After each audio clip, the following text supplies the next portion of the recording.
આજે વલસાડ ધરમપુર ચોકડી પાસે આવેલા પેટ્રોલ પંપ પર ગ્રાહકોની ભારે ભીડ જોવા મળી હતી। પેટ્રોલ અને ડીઝલ પુરાવવા માટે લોકો પોતાના વાહનો સાથે લાંબી કતારોમાં ઉભેલા નજરે પડ્યા હતા। આ ભીડને પગલે સ્થાનિક વિસ્તારમાં કૌતૂહલ અને ચિંતા બંનેનો માહોલ જોવા મળ્યો હતો। મોટાભાગના લોકોનું કહેવું હતું કે અમારા નજીકના વિસ્તારોમાં ઈંધણ ઉપલબ્ધ ન હોવાથી અમારે અહીં આવવાની ફરજ પડી છે, જ્યારે અન્ય કેટલાક લોકોએ એવી આશંકા વ્યક્ત કરી હતી કે આવનારા દિવસોમાં પેટ્રોલ ડીઝલના ભાવમાં મોટો વધારો થઈ શકે છે અથવા તેની અછત સર્જાઈ શકે છે, તેથી અમે અગાઉથી જ સ્ટોક કરી રહ્યા છે।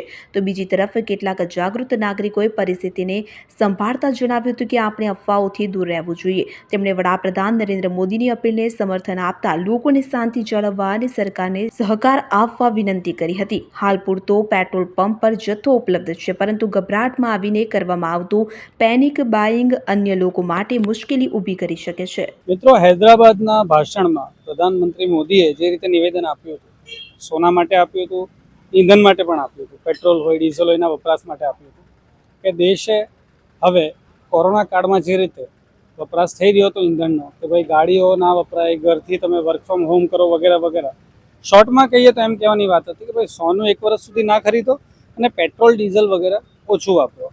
આજે જે અહેવાલ આવ્યા છે કે પ્રધાનમંત્રી સહિત મુખ્યમંત્રી સહિત ઘણા બધા મોટા પદ પર બેસેલા લોકોએ પોતાનો કાફલો ઓછો કર્યો। હવે આ બધા સમાચારોને જોતા લોકો વચ્ચે પણ અમુક વિચારો જાગે કે કદાચ શું પેટ્રોલમાં કાપ મુકાવા જઈ રહ્યો છે, પેટ્રોલના પ્રવાહમાં કાપ મુકાવા જઈ રહ્યો છે, એના ભાવ વધારો થવાનો છે કે આવા બધા સવાલો લોકોમાં ઊભા થતા હશે। અને કદાચ એટલા માટે જ આપણે જે અહીંયા દ્રશ્ય અત્યારે જોઈ રહ્યા છે કે જે રીતે લાઈનો લાગી છે, કાર છે, બાઇક ચાલકો છે, બધા છે, લાઈનો લાગી છે અને અહીં પેટ્રોલ ભરાવવા માટે અને ઈંધણ પુરાવવા માટે પરાપડી થતી હોય તેવા દ્રશ્યો સર્જાયા છે।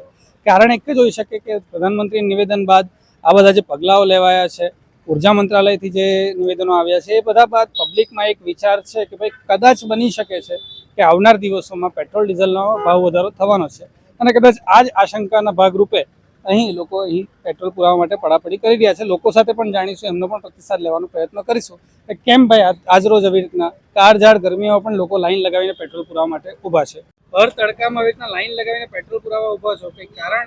वो तो भाई उधर से कई जगह से पेट्रोल लेने के लिए चक्कर लगा लगा के आज यहाँ पहुँचा। और कहीं नहीं मिल रहा था इसलिए यहाँ पे आए। तो युद्ध वॉर की वजह से बाहर से नहीं आ रहे थे, थोड़ा कमी है हुआ। ऐसी आशंका है कि शायद पेट्रोल का भाव बढ़ सकता है या फिर कमी हो सकती है। बढ़ने का तो चांस नहीं है, मोदी राज है, नहीं बढ़ेगा। બે પેટ્રોલ પંપ પર હું જઈ આવ્યો, પણ ત્યાં ડીઝલ મળ્યું નહીં। લોકોને નિવેદનથી થોડી ઘણી અસર તો પડશે, પણ એટલું બધું પેનિક થવાની બી કંઈ જરૂર નથી એમ।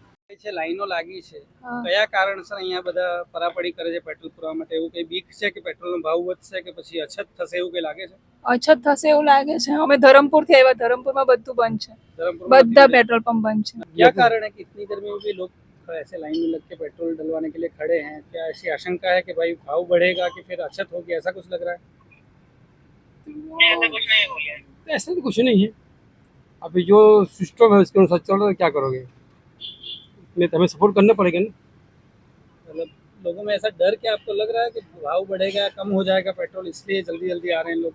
नहीं, ऐसा कुछ नहीं है। मेरा खत्म हो इसलिए आया, ऐसा कुछ नहीं। लोगों की अपनी अपनी मानसिकता है।